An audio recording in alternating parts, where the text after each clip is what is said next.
ठरलं तर मग मालिकेच्या आजच्या भागामध्ये आपण पाहणार आहोत की अर्जुन चैतन्य आता बाहेर आलेला असतो आणि इथे येऊन डस्टबिनमध्ये ते सॅम्पल भेटते का हे पाहत असतो. तो डॉक्टरांना विचारतो की कोणत्या डस्टबिनमध्ये नेमकं सॅम्पल ठेवलं आहे, तुम्हाला काही कळतंय का, आम्हाला जरा सांगा, म्हणजे कसं बरं पडेल ना. आणि मग काय, इकडे तिकडे त्यांची शोधाशोध सुरू होते आणि मग तोही म्हणतो की मलाही माहीत नाही कोणत्या डस्टबिनमध्ये कचरा ठेवला आहे ते, पण आपण आहे ना आपल्या परीनं प्रयत्न करूनच बघूया. आणि असं बोलून आता इकडे तिकडे ती लोक शोधत यायचं ठरवतात, कारण आहे ना त्यांच्यासाठी हे सॅम्पल खूप जास्त इम्पॉर्टंट होतं. जर आता सॅम्पल भेटलं नाही तर प्रॉब्लेम होऊ शकतो, हेही बरोबर माहिती होतं आणि म्हणूनच सॅम्पल शोधणं देखील तितकंच गरजेचं होतं. आता डस्टबिनमध्ये सॅम्पल शोधायचं असं अर्जुनने ठरवलेलं असतं. दुसरीकडे आता काय गरज आहे मसाला बनवायची, आपण मसाला मार्केटमधून सुद्धा आणू शकतो की, असंही आता बोलत असते इकडे असणारी ही तन्वी म्हणजेच प्रिया. पण आता पूर्ण आजींना मार्केटमधला नाही चालत ना गं मसाला, म्हणून तर आपण सगळं काही घरी बनवतो. मग आता काय प्रॉब्लेम येतोय घरी बनवायला, मला तर वाटतं ना काही अडचण नाही आहे, बनवतो घरातच, असंही आता तिला म्हटलं जातं. आणि जेव्हा तिला या सगळ्या गोष्टी बोलल्या जातात ना, तेव्हा इकडे सायलीच्या डोक्यामध्ये विचार सुरू असतात. सायली आता म्हणत असते की एकदा कुसुमताईला कॉल करून विचारायचं का, आणि म्हणूनच ना तिने आता कुसुमला कॉल केलेला असतो.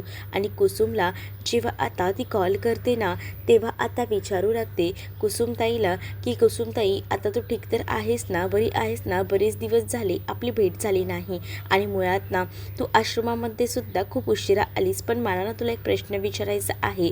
बघ ना, आपल्यासोबत त्या आश्रमामध्ये प्रज्ञा, त्याचसोबत शिवानी आणि ज्योती यासुद्धा होत्या, आणि बघ ना यांचे सुद्धा काही कारणास्तव गाठोडी गाळ झाली होती, बघितलंस ना, तुला आठवतंय ना.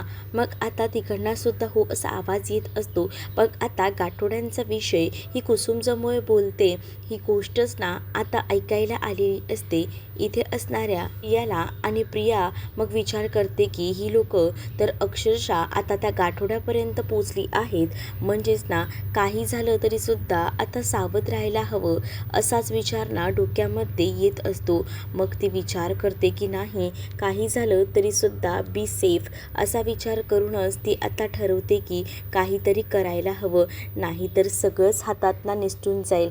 सगळंच एकदा का हातातनं गेलं ना, मग माझ्या हातात तर काहीच राहणार नाही, असाही विचार ना आता ती करत असते. आणि तिच्या डोक्यामध्ये विचार सुरू असतात आणि तिचं लक्ष असतं सायलीकडे. सायली फोनवर बोलत असताना तिचा एक पाय ना वर असतो, म्हणजे पाय फोल्ड करून ती बोलत असते. त्याच वेळेला तिच्या पायावरचं तुळशीपत्रसुद्धा आता दिसलेलं असतं. तुळशीपत्र दिसल्याबरोबर अजूनच प्रियाचा मूड ऑफ होतो, कारण ती विचार करते की पायावरचं जर तुळशीपत्र जर या लोकांना दिसलं तर प्रॉब्लेम होऊ शकतो, माझं सगळाच खेळ संपला. आतापर्यंत तर कोणाला तुळशीपत्र आठवत नव्हतं, पण आता जर तुळशीपत्र समजलं ना तर प्रॉब्लेम होऊ शकतो, हेही आता कळून चुकलेलं असतं. त्यामुळे आता टेन्शनच आलेलं असतं आणि कळत नसतं की काय करावं. पण आता जेव्हा ती फोनवर बोलत असते तेव्हा मात्र सायलीचं पूर्ण लक्ष फोनवर असतं आणि प्रियाचं तिच्या पायाकडे. मग इकडे दुसरीकडे आता डॉक्टर विचारे, अर्जुन आणि चैतन्य आता ते सॅम्पल शोधायचा प्रयत्न करत असतात. सगळीचकडे आता नुसता त्यांचा कचऱ्याच्या डब्यामध्ये धिंगाणा सुरू असतो, कारण काही झालं तरी ते सॅम्पल हातात मिळवायचे होतं अर्जुनला, आणि यासाठी अर्जुन काहीही करायला तयार होता. तर दुसरीकडे मात्र आता अर्जुन, चैतन्य, त्यासोबत जो कचरा टाकायला माणूस आलेला असतो तो, आणि विचारे, हे सगळीजणं कचरा शोधत असतानाच तिथे त्यांना सॅम्पल भेटतं काही पाहत असतात. दुसरीकडे आता पाहायला मिळतं चैतन्य अर्जुनला म्हणतो की बघ, आता तिने हे तन्वीचं सॅम्पल मिळवलं असेल तर खऱ्या तन्वीकडेच गेली असेल का, किंवा प्रतिमा आत्यांचा सुद्धा एखादा केस ती आणून देऊ शकते ना, काहीतरी गडबड असू शकते. एकदा ती प्रतिमा आत्यांना भेटली का, आता येत्या काही दिवसांमध्ये हेही जरा आपल्याला कळायला हवं ना, कारण आहे ना ती काही करू शकते, तिला जर केस हवा असेल हे दाखवण्यासाठी. मग आता अर्जुनही म्हणतो की हो तुझंसुद्धा बरोबर आहे, एकदा प्रतिमा आत्याला कॉल करून बघायलाच हवा. असा विचार करून ना अर्जुन आता प्रतिमा आत्याला कॉल करायचं ठरवतो आणि तिला ना आता या सगळ्या गोष्टींची पडताळणी करायचं तो ठरवत असतो. म्हणूनच त्याने आता प्रतिमा आत्यांना कॉल केलेला असतो. प्रतिमा आत्याला कॉल करून त्याला विचारायचं असतं की तुझी आणि त्यासोबत तन्वीची याआधी आता 2 दिवसाआधी भेट झाली आहे का, असंही विचारलं जातं. त्यावर आता ती म्हणत असते की हो 2 दिवसाआधी झाली होती भेट. मग मी तुला सांगू का, ती ना घरी नव्हती आली, पण तिने ना मला बाहेर बोलवलं होतं. कुठे, कशासाठी, असंही आता अर्जुन विचारत असतो. त्यावर आता प्रतिमा घडलेली कहाणी सांगू लागते. प्रतिमा आता सांगत असते की खरं तर ना मी अशी जात होते, पण अचानकपणे तिने फोन केला आणि अचानक फोन करून ना मला तिनं बोलवून घेतलं. मग ती मंदिराजवळ येत आहे आणि तिने मला तिथे बोलवलं. मग मला असा विचार वाटला की कधी नव्हे ते तन्वीने मला तिच्यासोबत मंदिरात बोलवले, याचा अर्थ नक्कीच काहीतरी असू शकतं, असाही मी केला. आणि म्हणूनच ना मग मी तिच्यासोबत मंदिराच्या इथे पोचले. मग मंदिराच्या इथे पोचल्यावर ना तिने माझ्या हातात ना डायरेक्ट फक्त प्रसादच दिला आणि प्रसाद देऊन मला म्हटली की हा प्रसाद घेऊन तुम्ही जाऊ शकता. मग हा प्रसाद आहे ना तिने माझ्याकडे आणि मला सरळ म्हणाली की हा प्रसाद आहे ना बाबांना जाऊन दे, म्हणजेच बाबांचं आणि माझं नातं नीट व्हायला हवं, म्हणूनच मी देवाकडे प्रार्थना केली आहे, असं काहीसं ती मला म्हटली. मग मी तिला एवढंही म्हटलं, अगं इथपर्यंत आलीच आहे तर देवदर्शन वगैरे करून घेऊया ना दोघीही जणी. पण ती नको म्हणाली. ती म्हणाली की मी देवळात जाऊन आली आहे. आणि तिने मला प्रसाद वगैरे दिला आणि मग मला म्हणायला लागली की तू इथून गेलीस ना तरीही चालेल. मग काय, मी विचार केला की इथून जायचा. तिने अक्षरशः माझ्यासाठी ना रिक्षासुद्धा बोलवून घेतली आणि त्याच रिक्षामध्ये बसवून ना मी तिकडनं गेले. मग आता या सगळ्या गोष्टी प्रतिमा अर्जुनला सांगत असते. खरं तर ना प्रियाने डायव्हर्ट करण्यासाठी या सगळ्या गोष्टी केलेल्या होत्या, जेणेकरून या सगळ्यांना असंच वाटायला हवं की प्रतिमाचाच केस हिनं वापरलेला आहे एक दुसरं सॅम्पल म्हणून. पण दुसरीकडे मात्र आता पाहायला मिळतं प्रतिमाने आता अर्जुनला हेही सांगितलेलं असतं की ती काही देवळातली मिठाई नव्हती. म्हणजेच ना मला कळलं की ती मिठाई जी आहे ना ती एका मिठाईवाल्याच्या दुकानातली होती, कारण देवळातलं जो प्रसाद असतो ना तो काहीसा वेगळाच असतो आणि आम्ही देवळातला प्रसाद ओळखून आहे, असं देखील आता प्रतिमाने म्हटलेलं असतं. प्रतिमा जेव्हा हे सगळं काही अर्जुनला सांगते तेव्हा अर्जुनही अगदीच बारकाईनं विचार करत असतो. दुसरीकडे आता इकडे प्रियाच्या डोक्यामध्ये विचार सुरू असतात की काय करावं, कसं करावं. तिचं आता डोकं काम करायचं बंद पडलेलं असतं, कारण तिला आता सायलीच्या पायाखालची जी जन्मखून आहे तुळशीपत्राची ती दिसलेली असते. आणि ती तुळशीपत्राची जन्मखून जेव्हा दिसते ना तेव्हा मात्र आता तिच्या डोक्यामध्ये विचार सुरू असतो की काही झालं ना तरी ही जन्मखून कायमची फुसायला हवी, मगच तर आपल्या मनासारखं होईल. म्हणून ती आता जेव्हा लोणचं बनवत असते तेव्हा लोणच्यासाठी काही गरम मसाले ती आता तव्यावर भाजत असते आणि तेव्हाच ना तिच्या लक्षात येतं की आपण या सगळ्याचा वापर करून घेऊ शकतो. म्हणजेच काय तर आपण ना हा गरम तवा जर इथे ठेवला तर नक्कीच हिचा पाय भाजेल आणि पाय हिचा भाजला तर आपल्याला जे हवंय ना तेच भेटू शकतं, असाही विचार ती करते. आणि गरम चांगला तवा आहे ना तो आता तिथं खाली ठेवते आणि जेव्हा ती गरम तवा ना खाली ठेवते ना तेव्हा आता ती बघत असते की सायली काय करते. तर सायली ना तिथे जाऊन बसलेली असते आणि बसूनच ती तिची कामं करत असते, म्हणजे जसं की तांदूळ निवडणं आणि हे सगळं काही. मग आता मुद्दामून ना जसं ती तवा खाली ठेवते तसं आता प्रिया मुद्दामून सायलीला हाक म्हणत असते की मला ना जरा तू ती छोटी वाटी आणून देतेस का, असं बोलून ना तिला जागेवर ना उठवायचा प्रयत्न आता तिचा सुरू असतो. आणि म्हणूनच ना इकडे आता कल्पना आणि त्याचसोबत विमलची चर्चा सुरू असते, त्यांची यादी वगैरे बनवणं सुरू असतं. तोपर्यंत इथे प्रियाने मुद्दामूनच ना सायलीला जागेवरनं उठवलेलं असतं. का तर तिला आता ते हवं आहे म्हणून वाटी. पण त्याच वेळेत ना इकडे सायलीचं लक्ष नसतं आणि सायलीचा नेमका पाय ना आता त्या गरम तव्यावर पडतो. गरम तव्यावर तिचा पाय पडल्याबरोबर तिला जोरात चटका लागतो आणि ती कळवळू लागते. त्याच वेळेला आता कल्पना तिला सावरते. कल्पना बघते तर काय, आता सायलीचा पाय पूर्णपणे भाजलेला होता. नेमकं तुळशीपत्र होतं ना, तोच पाय भाजल्यामुळे आता तिच्या पायाचं सालपटही निघालेलं असतं. पायाचं सालपट निघाल्यामुळे आता इकडे मात्र कल्पना सायलीला म्हणत असते की इथे बस आणि शांत हो, असं बोलून आता तिला शांत केलं जात असतं. मग कल्पनाला प्रियाचा प्रचंड असा राग येत असतो आणि प्रियाला आता कल्पना ओरडत असते आणि म्हणत असते की काय गं, तुला जरा पण समजत नाही आहे का? तुला काय गरज होती गं हा सगळा खाली ठेवायची पसारा? तुला तर माहिती आहे ना इथे सगळ्यांची ढवळाढवळ सुरू आहे, मग तू काही मुद्दामून करतेस का? आई, मला माहिती नव्हतं गं, मी सहज म्हणून खाली ठेवलं. मला काय माहिती नेमका हिचा पाय त्याच्यावरच जाईल तो. अगं, मी तसं काही केलं नाही. सॉरी जर काही त्रास झाला असेल तर. अगं, मी घाईघाईत कामं करायला गेले आणि बघ हे सगळं असं होऊन बसलं. असं काहीसं नाटक करतच ना आता ती बोलत असते.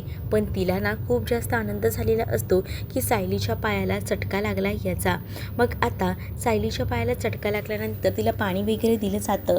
पण आता अश्विनला लवकरात लवकर घरी बोलवून घे, केवढं ते तिला भाजलंय, अक्षरशः तिचं सालपटही निघालंय. असं व्हायला नको. आपण एक काम करूया, पटकन ना अश्विनला बोलूया आणि अश्विनकडनं या सगळ्याबद्दल ट्रीटमेंट करून घेऊया, असंही आता बोललं जात असतं. जेव्हा आता या सगळ्या गोष्टी बोलल्या जातात ना, तेव्हा मात्र अश्विनला बोलवण्यासाठी प्रिया फोन करायला जाते. तर दुसरीकडे मात्र आता अर्जुनला फोन करायचं काम कल्पना करत असते.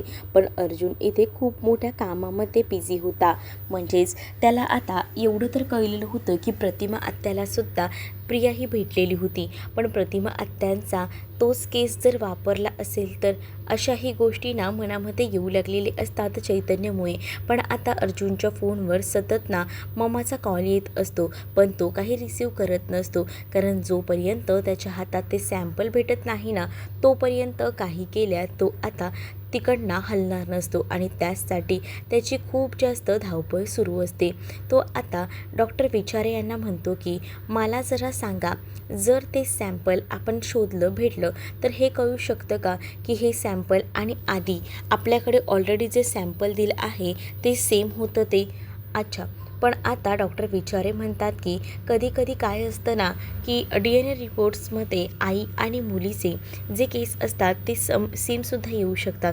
त्यामुळे ओळखणंसुद्धा थोडं कठीण आहे. पण आपण प्रयत्न करूया, आधीच्या ह्याच्यातला जर एखादा केस असेल तो आणि हा केस जर मॅच करून पाहिला तर आपल्याला काही गोष्टी कळू शकतात, असंही आता म्हटलं जातं. मग आता चैतन्य आणि अर्जुन पुन्हा एकदा या सगळ्याचा शोध घेऊ लागतात. कारण आहे ना त्यांना आता या सगळ्याचा शोध घेणं खूपच जास्त गरजेचं होतं आणि म्हणूनच इकडे तिकडे का होईना आता ती लोक शोध घेत असतात. मग आता अर्जुन म्हणत असतो की जरा मला सांगा ना त्यावर काही लिहिलेलं होतं का? मग आता प्रिया लिहिलेलं होतं, पण त्या स्टिकी नोटवर अजून काही लिहिलेलं होतं का? जरा मी माझ्या ना त्या माणसाला विचारतो, म्हणजे काही गोष्टी कळतील, म्हणजे आपल्याला ते शोधायलासुद्धा बरं पडेल, असंही आता बोललं जात असतं. जेव्हा आता या सगळ्या गोष्टी बोलल्या जातात आता चैतन्य आणि अर्जुन विचार करत असतात. कारण आहे ना त्यांच्यासाठी आता ते सॅम्पल मिळवणंच खूप जास्त गरजेचं होतं आणि यासाठी ती लोक आता काही करायला तयार होते आणि म्हणूनच आता ते स्टिकी नोटवर काय नेमकं लिहिलेलं होतं याचाच विचार ना त्यांना करायचा असतो. मग आता डॉक्टर विचारे सांगतात की हो, त्यावर स्टिकी नोट लिहिलेली होती आणि त्यावर लिहिलेलं होतं की प्रिया आणि डोंट यूज असंही लिहिलेलं होतं. आणि मग काय, डोंट यूजही लिहिलेलं होतं म्हटल्यावर आता त्यांची शोधाशोध सुरू होते. कारण जर काय त्याच्यावर लिहिलं आहे हे थोडंफार कळलं ना तर पुढे ना शोधणंसुद्धा एकदम सोपं जातं. कारण शेवटी ती लॅब होती आणि लॅबमध्ये बरेच काही ना काही जे आहे सॅम्पल यायचे आणि त्यामुळेच ना त्याच्यावर जर काही लिहिलेलं असेल तरच ते सॅम्पल शोधणं एकदम सोपं जाऊ शकतं. हे सुद्धा आता अर्जुन आणि चैतन्याला माहिती होतं आणि म्हणूनच त्यांची आता इकडे तिकडे शोधाशोध सुरू असते. अर्जुनच्या फोनवर कंटिन्यू कल्पना कॉल करत असते, पण आता कल्पनाचा कॉल त्याला रिसीव्ह करायचा नसतो कारण तो शोधात असतो. पण तेवढ्यातच ना त्याला आता त्या डस्टबिनमध्ये नेमकं ते सॅम्पल सापडतं ज्यामध्ये प्रिया डोंट यूज असं लिहिलेलं असतं. आणि म्हणूनच आता अर्जुन जेव्हा त्याच्या हातात ते सॅम्पल भेटतं तेव्हा तो खूप जास्त खुश होतो आणि म्हणत असतो की बघा हे सॅम्पल आहे ते भेटलं, फायनली भेटलं असं बोलून आता अर्जुन खूप जास्त खुश असतो. आता अर्जुन हे सॅम्पल घरी घेऊन जायचं ठरवत असतो कारण त्याला ना हे सॅम्पल खरं तर घरीच घेऊन जायचं होतं.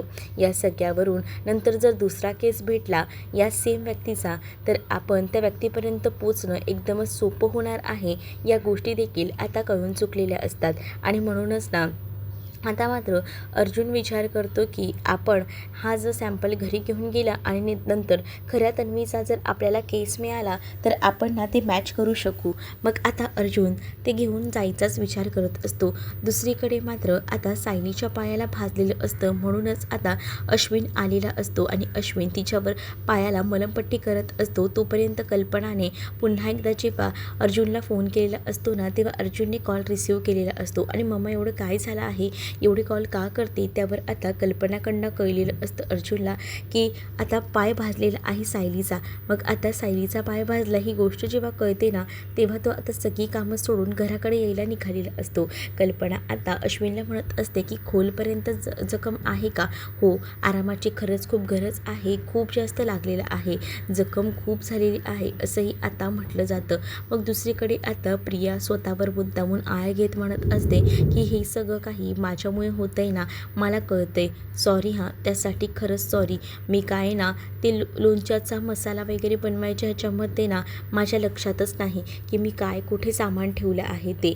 मी काय विचार केला की ओट्यावर सुद्धा सामान ठेवलं तर पुन्हा गिचमिड होते आणि मग अचानकपणे हात लागतो म्हणूनच मी खाली ठेवलं होतं. सायली म्हणत असते की अगं राहू दे, त्यात काय, तू पण घाईत होतीस आणि मी सुद्धा, आणि तसंही माझं लक्ष नव्हतं. तेवढ्यातच अर्जुन तिथे येतो आणि अर्जुन धावत पळत आल्यानंतर म्हणतो की काय झालं आहे बायको, बापरे केवढं ते लागले. आणि आता अश्विन म्हणतो की पूर्णपणे तुला आरामाची गरज आहे कारण जरा जरी हल्लीस ती जखम ओली केलीस तर चिघळायची शक्यता आहे, त्यामुळे आराम कर, कुठेही हालचाल करू नकोस, जास्ती उभी राहू नकोस असं देखील आता अश्विनने सांगितलेलं असतं. अश्विन जेव्हा हे सगळं बोलतो तेव्हा कल्पनाही आता सायलीला म्हणत असते की सायली कामाची काळजी करू नकोस, इथलं सगळं सांभाळायला मी आहे.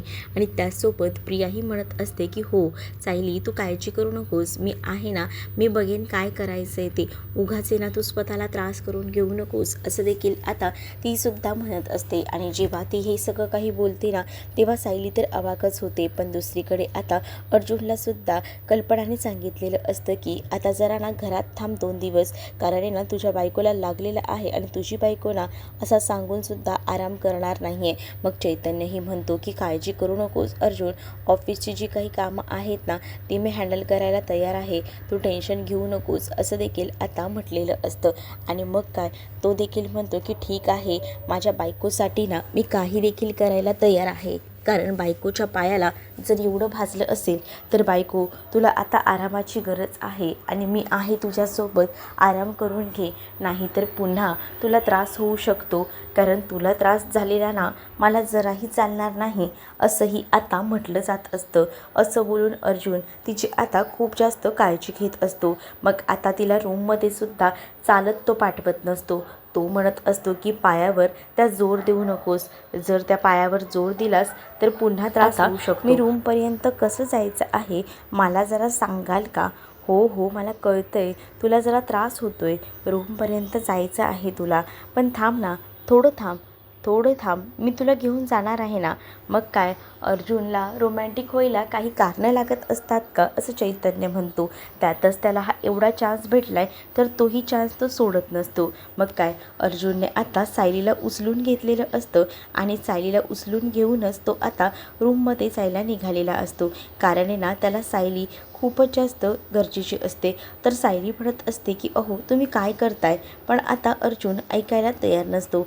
अर्जुनने सायलीला उचलून घेतलेलंच असतं आणि तो आता सायलीला घेऊन चाललेला असतो रूममध्ये. मग चैतन्याला तो म्हणतो की चैतन्य, जरा खोलीचं दार उघडशील ना, असं बोलून चैतन्याला तो दार उघडायला म्हणून वर घेऊन जातो. इकडे मात्र आता प्रिया खूप जास्त खुश असते. प्रिया विचार करते की मी जे ठरवलं होतं ते फायनली सक्सेस होते. म्हणजे मला ज्या गोष्टी हव्या आहेत ना त्या परफेक्टली घडत आहेत.